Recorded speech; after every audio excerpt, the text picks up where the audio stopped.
SADEO is the Saskatchewan Asbestos Disease Awareness Organization. It is a non-profit based in Saskatoon that was started by Howard Willems, a PSAC member, after he was diagnosed with mesothelioma.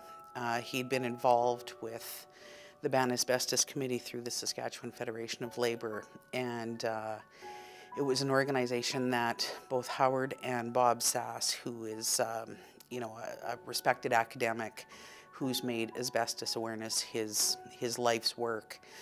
So the two of them created SADEO.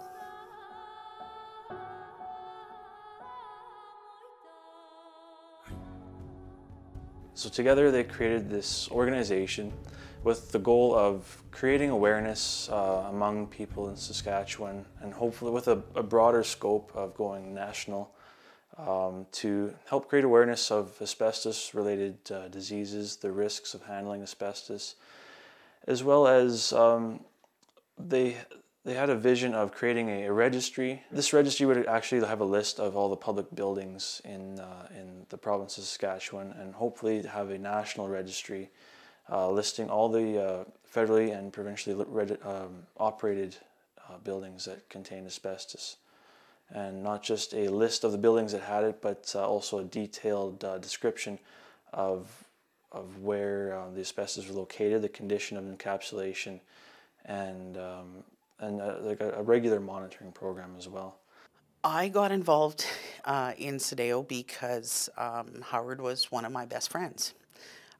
So the labor movement in Saskatchewan had always been aware of asbestos, particularly because of Bob Sass and his work around asbestos. And he had and he continues to have a very strong connection with labor in Saskatchewan, including he used to run the labor studies program at the University of Saskatchewan. So any labor activist in Saskatchewan knew who Bob was and was aware of the asbestos issue. So once Howard was diagnosed, even though he was going through treatments, there was a desire to make things better and make a change. So I think when Howard joined with Bob, I think he was able to lend a little bit more insight into, I guess, first-hand experience of what it is for someone to be exposed to asbestos, and what it means to have this affect your life.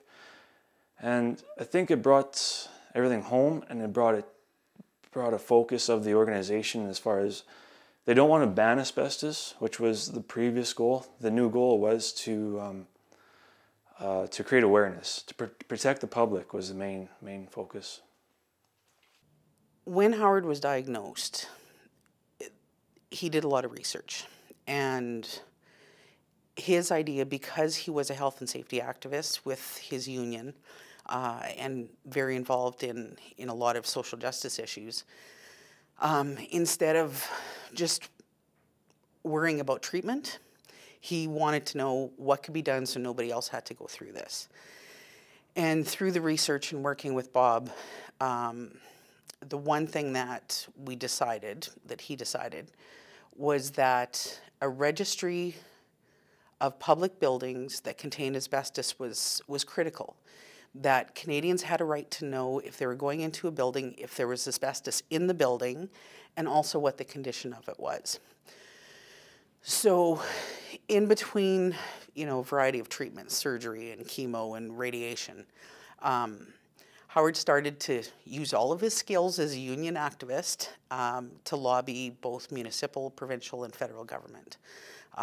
There was letters and meetings, and he managed to get the ears specifically of the provincial government, the opposition in Saskatchewan, the NDP.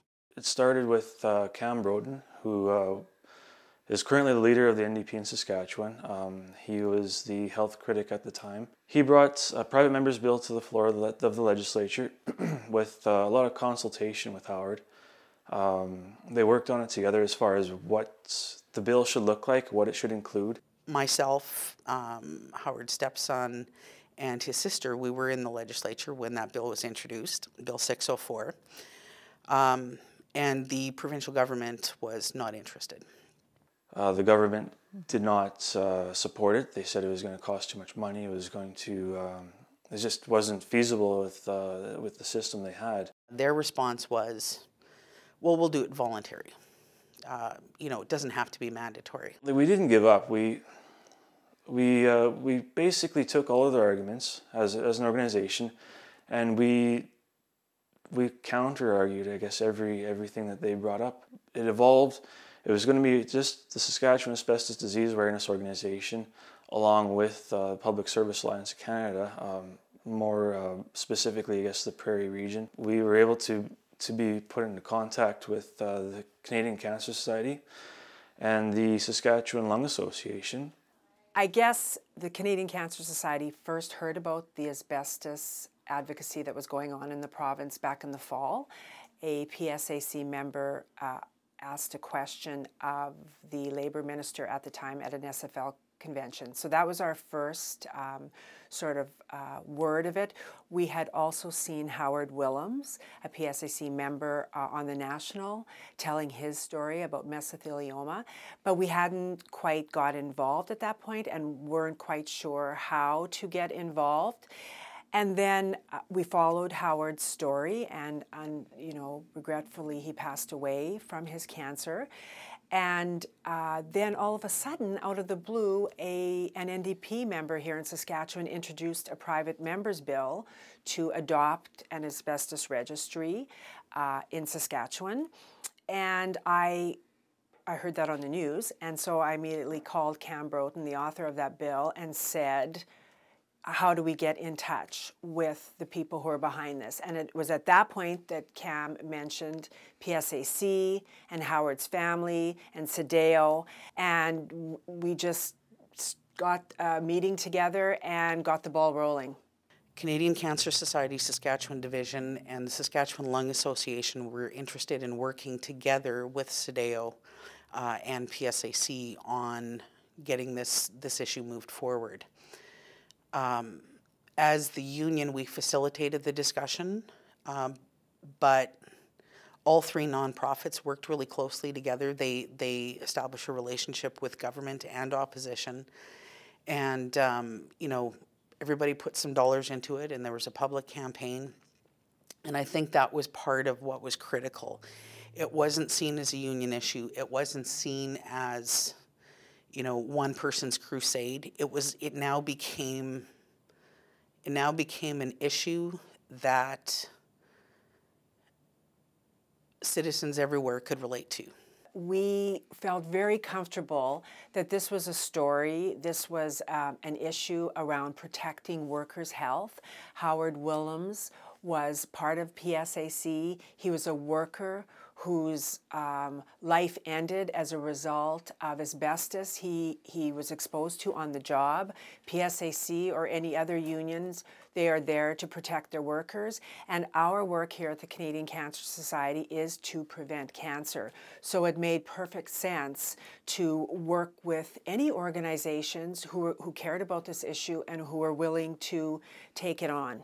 I don't know if this was a matter of the government was starting to see some examples of people being exposed. They were seeing a movement. The groups like first responders, the fire chiefs of Saskatchewan, unions throughout the province were coming forward and calling on the government to establish a mandatory registry. This is the first time ever in Saskatchewan history that a private member's bill passed, and it was unanimous. You know, the opposition stood up and made a motion to add a line to Bill 604, recognizing that bill as Howard's Law. All of a sudden, it was like we looked at each other and went, it's done. And I remember turning to Brenda, Howard's wife, and I said, it's done. This private members bill passing was the first time that a private members bill has passed in Saskatchewan. So it really means something to have to have Howard's name attached to it.